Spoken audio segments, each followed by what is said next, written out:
So the football world is obviously mad. We already knew that. But today, it's just got that much worse, in my opinion. I mean, you know me, I like to do videos talking about real world football, especially with transfers. And we're still in the transfer window. It's still pretty early on in the window. And I thought I'd seen it all already this season. I thought there was already some crazy transfers going on. But today it's tipped over the scale for me. It's madness. Football is mad. It really is. So if you live under a rock and you don't know what's happened today, 2 signings look to be confirmed. One for sure, I've seen the player in the shirt, it's happened.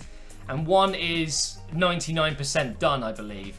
Bonucci is going from Juventus to AC Milan.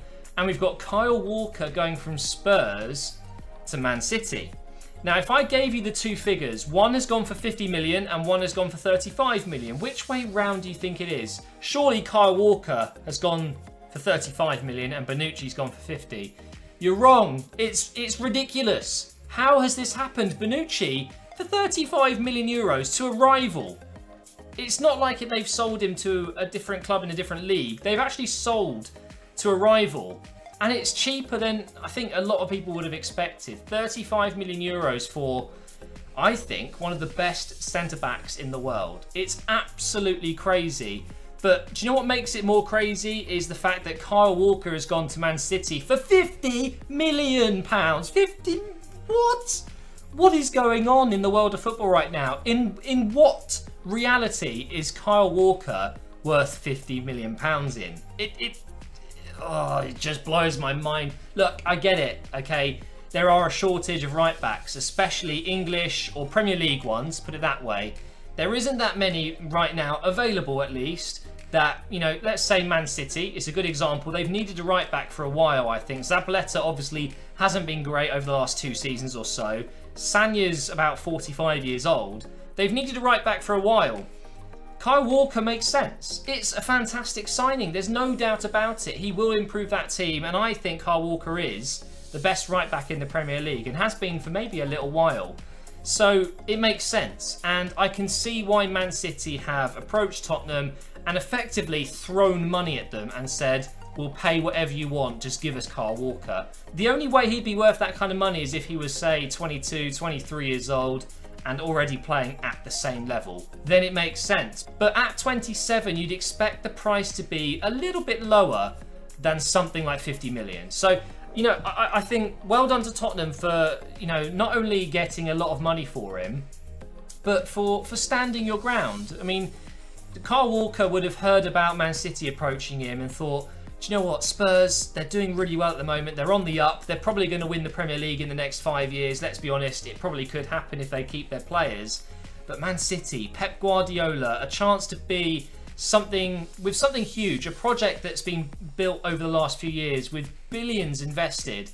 He's going to want to go, and he could have easily forced his way out, but Tottenham did really well to get 50 million for him, because there's no doubt in my mind that he's not worth it. Because when you compare him to Bonucci, one of the best centre-backs over the last few years, one of the best in the world right now.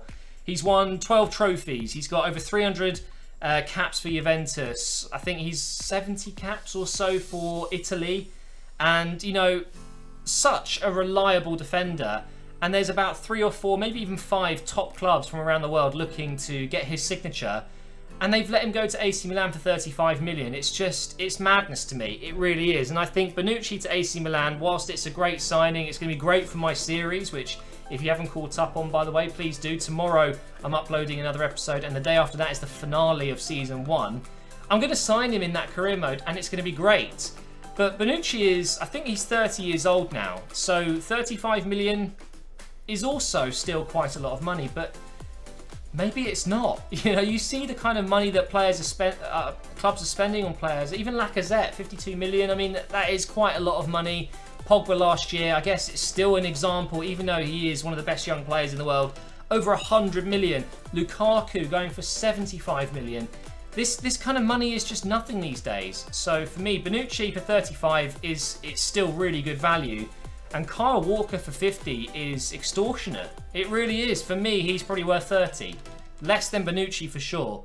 So I don't know how you guys feel about it. I really wanted to have my thoughts I wanted to upload my thoughts and tell you how I was feeling about it all. It doesn't look like AC Milan are done, by the way. It looks like they're looking for strikers, and I saw a comment. Someone said, wouldn't it be great if Ibrahimovic turned up at AC Milan next season? Now, wouldn't that be amazing? He's not going to be playing at Manchester United next season.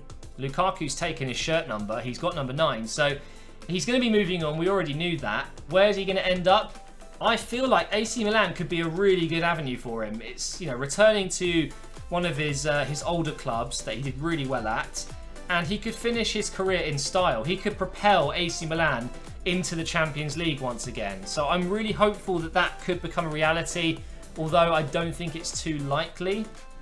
Other transfers going on right now. Man City look to be signing Mendy from Monaco. Mendy, I think, looked really, really good last year. Great signing for Monaco, and they only had him for a year, but he did so well, especially in the Champions League against Man City. I guess they've, you know, really looked into him and thought he's a great signing to replace Clichy. So it looks like that could be happening.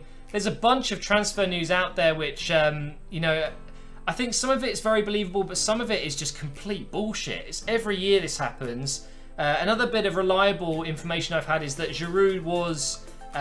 he was being targeted by a lot of clubs, including West Ham. Now, West Ham have now said that they're not going for Giroud because Giroud has said he's not interested, so they're just going to stop pursuing him. They're going for Iheanacho instead by the looks of it. Man City are involved in a lot of transfers, out and in.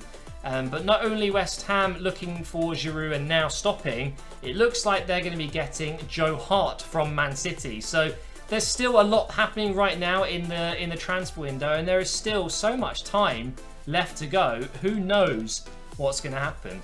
Now I'm going to kind of move on to another topic because this isn't transfer related, but it kind of is. Obviously, Lacazette has joined Arsenal over the last week. 52 million. He played, he got his debut against Sydney in Australia, and he scored. Now, I just wanted to quickly say this because I got a lot of people telling me to upload a video and talk about it, which is just madness. I'm not going to upload a video talking about a goal scored by Lacazette, especially when it was a tap-in. I mean, if anything, I should make a video talking about freaking Rooney's goal. That was incredible. His first game back at Everton. But Lacazette scoring on his debut in a friendly, it doesn't really mean anything to me. But what it does show is that I think it's great that he's made a good start. It could be a great thing for his confidence going into the opening few games of the season. And it could be a sign of things to come. He was in the right place at the right time. I thought Giroud did really well to deflect and, you know, run to the left and pull the defender away so Lacazette could just slot in a brilliant pass from Alex Iwobi. How many Alexes do we have in the team right now? Alexis Sanchez technically is Alex. Alex Oxlade-Chamberlain, Alex Iwobi, Alex kind of Lacazette. That's pretty cool. I just thought about that. But regardless, I think Lacazette is still going to be a very good signing for us. I'm just not sure how he's going to gel with the team straight away, especially if we are playing this 3-4-3 formation. Is he going to go up front with Alexis on the left if he stays? Is he going to go on the left with Alexis up front or Giroud up front if Alexis leaves? It's going to be interesting to see how Wenger plays it out, but he has said he's going to be sticking with the 3-4-3 formation. So who knows what's going to happen. But that is going to be today's transfer roundup video. Lots of stuff going on. Hopefully you're enjoying these videos. If you are, leave a like rating. Career mode is back up tomorrow, and I will see you then.